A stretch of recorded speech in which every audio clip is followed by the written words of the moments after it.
ဆရာလူနာတချို့ကမေးကြရပါတော့ဟိုအသက်ကြီးရဲ့လူတွေမှာသွေးအားနည်းလာပြီဆိုရင်ဆရာတို့ကဘာလို့အစာအိမ်မှန်ပြောင်းနေကြည့်ခိုင်းကြတာလဲပေါ့အဲ့တော့အသက်ကြီးရဲ့လူတွေမှာသွေးအားနည်းလာပြီဆိုရင်ဆရာတို့ကသွေးအားနည်းတဲ့အကြောင်းရင်းဆိုတာတော့အများကြီးရှိတာပေါ့နော်အဲ့တော့သွေးအားနည်းယောဂအကြောင်းရင်းထဲမှာဆရာတို့အဖြစ်များတဲ့ထဲမှာကတန်တက်အားနေတာပေါ့နော်တန်တက်အားနေတာတော့အဖြစ်များတယ်အဲ့လိုတန်တက်အားနေတဲ့သွေးအားနည်းယောဂလားပေါ့ဒါမှမဟုတ်တခြားသွေးအားနည်းယောဂတွေလည်းရှိပါသေးတယ်ဥမာ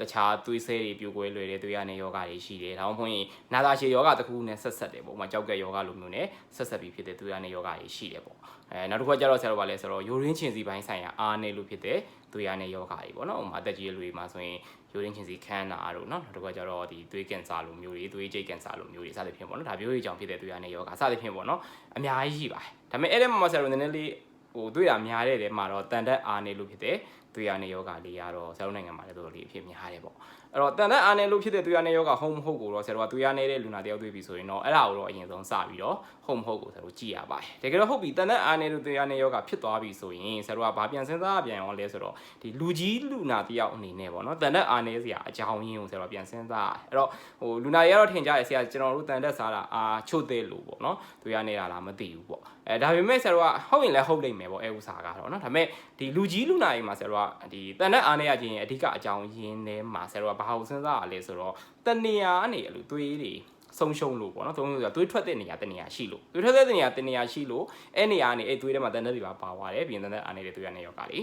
ဖြစ်တယ်ပေါ့နော်အဲ့တော့သွေးထွက်တဲ့တနေရာရာမှာဆရာတို့ကဒီအမျိုးသမီးတွေပေါ့နော်ဒီ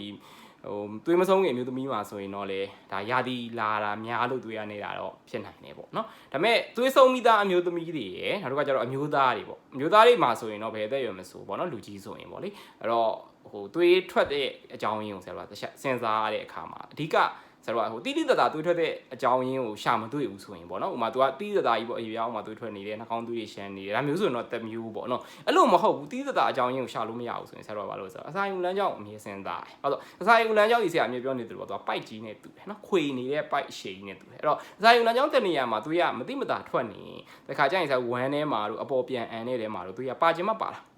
းအရန်များရင်တော့လေများတဲ့အလျောက်ပေါ့နော်ဒီပြန်အန်နေတဲ့မှာဖြစ်ဖြစ်ဝမ်းထဲမှာဖြစ်ဖြစ်သွေးပါတတ်တယ်ပေါ့သွေးပါတဲ့အခါကျတော့အနီရောင်သွေးလည်းဖြစ်ရှင်ဖြစ်တယ်တစ်ခါကျရင် acid နဲ့အဲ့ဒီသွေးနဲ့တွေ့ပြီးတော့အမဲရောင်ဖြစ်သွားတာလည်းဖြစ်ရင်ဖြစ်တယ်ပေါ့နော်အဲ့တော့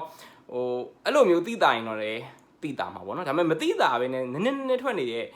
အစာယူလမ်းကြောင်းကသွေးထွက်တဲ့ကိစ္စကြီးကကြတော့အစာယူလမ်းကြောင်းကြီးကရှည်လွန်အားကြီးတဲ့အခါကျတော့ဆရာတို့ကတစ်ခါကျရင်ဝမ်းထဲမှာပါနေပြီမသိတာနော်အဲ့ဒါမျိုးအနေထားတွေမှာကျတော့ဆရာတို့ကဒီအစာယူလမ်းကြောင်းတနေရာမှာများအနာတွေရှိလားပေါ့ဒီအနာမှာမှအရေးကြီးတာဆိုကင်ဆာအနာကိုလည်းဆရာတို့ကစဉ်းစားတာနော်ပြီးတော့တခြားသွေးထွက်နိုင်တဲ့ဟာတွေပေါ့နော်ဟိုမှာလေခေါင်းယောဂတွေပါလည်းဖြစ်တော့ဖြစ်တတ်ပါနော်အဲ့တော့မျိုးတွေရှိလားဆိုတော့ဆရာတို့အစာယူလမ်းကြောင်းရဲ့အကြောင်းရင်းကိုရှာပေးရတယ်သွေးထွက်ရခြင်းအကြောင်းရင်းကိုရှာပေးရတယ်ပေါ့နော်အဲ့ဒါမျိုးရှာဖို့အတွက်ကိုဆရာတို့ကအစာယူလမ်းကြောင်းကိုမှန်ပြောင်းကြည့်ဖို့လို့နော်မှန်ပြောင်းကြည့်တဲ့အခါမှာဆရာတို့အပေါ်ပါးစပ်ကနေကြည့်တဲ့မှန်ပြောင်းရှိသလိုစအိုဘက်ကနေပြန်ပြီးတော့အောက်ဘက်ပိုင်းကိုကြည့်ရတဲ့မှန်ပြောင်းလည်းရှိပါတယ်နော်အဲ့တော့အဲ့ဒါမျိုးလိုပါတယ်နော်အဲ့တော့တချို့လူတွေမှာကျတော့အဲ့လိုမျိုးမလုံးဖြစ်တဲ့အခါမှာသူခုနပြောသလိုပေါ့နော်အစာယူလမ်းကြောင်းမှာမကောင်းတဲ့အနာတစ်ခုခုပေါ့ဥပမာဆရာတို့ကြောက်ထားတော့ကင်ဆာပေါ့နော်ကင်ဆာအနာလိုမျိုးတွေရှိနေပြီလို့လွတ်သွားတာတွေလည်းရှိတတ်တယ်နော်အဲဒါကြောင့်သူ့ရဲ့ဆရာတို့ဒီပုံမှန်လုပ်နေကြ routine အရာတော့ဒါဒီလုပ်တဲ့ procedure တစ်ခုလို့ဆရာတို့ယူဆတယ်ပေါ့နော်အဲဒါကြောင့်ဆရာတို့ကဒီလူကြီးတွေသွေးရနဲလာပြီဆိုရင်တခါကျရင်ဆရာဝန်တွေကစာယူလမ်းကြောင်းမှန်ပြောင်းကြည့်ခိုင်းတယ်စာယူလမ်းကြောင်းတစ်ခုနဲ့ပြခိုင်းတယ်ဆိုတာအဲအကြောင်